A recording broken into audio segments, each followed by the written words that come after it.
vous remercie, Madame la Présidente.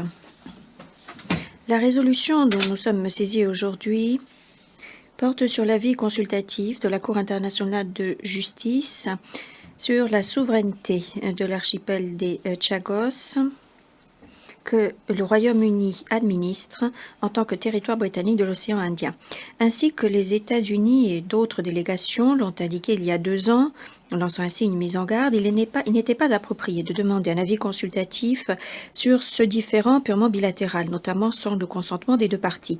La résolution examinée aujourd'hui indique clairement que ces préoccupations étaient justifiées.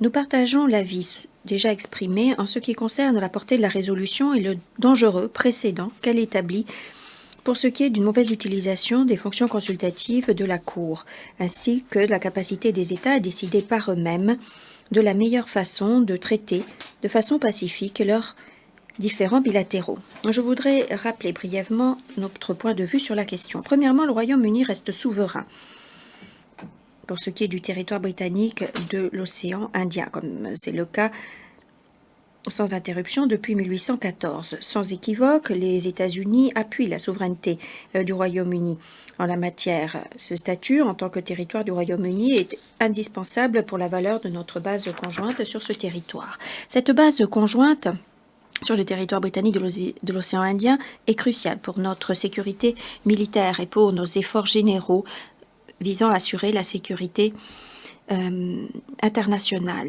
L'emplacement stratégique de cette base nous permet de lutter contre des menaces graves qui pèsent sur la paix et la sécurité, tout en réagissant rapidement en cas de crise humanitaire. Les modalités concernant le fonctionnement de cette base reposent sur un partenariat unique entre les États-Unis et le Royaume-Uni. Cela ne peut être reproduit ailleurs. Deuxièmement, tous les États devraient être préoccupés par la portée excessive de la résolution, notamment ceux qui s'efforcent à l'heure actuelle de régler leurs propres différends bilatéraux. Même sous sa forme révisée, le texte va au-delà de l'avis consultatif non contraignant de la CIJ et caractérise de façon erronée la teneur et l'effet de cet avis dans des domaines cruciaux.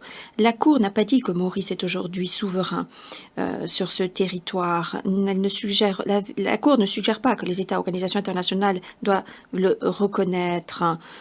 De surcroît, elle a rejeté l'argument de Maurice concernant le transfert de souveraineté immédiat. Cette résolution est donc un précédent dangereux. Nous la rejetons et encourageant les autres délégations à faire de même. Je remercie le chargé d'affaires des États-Unis de sa déclaration et je donne maintenant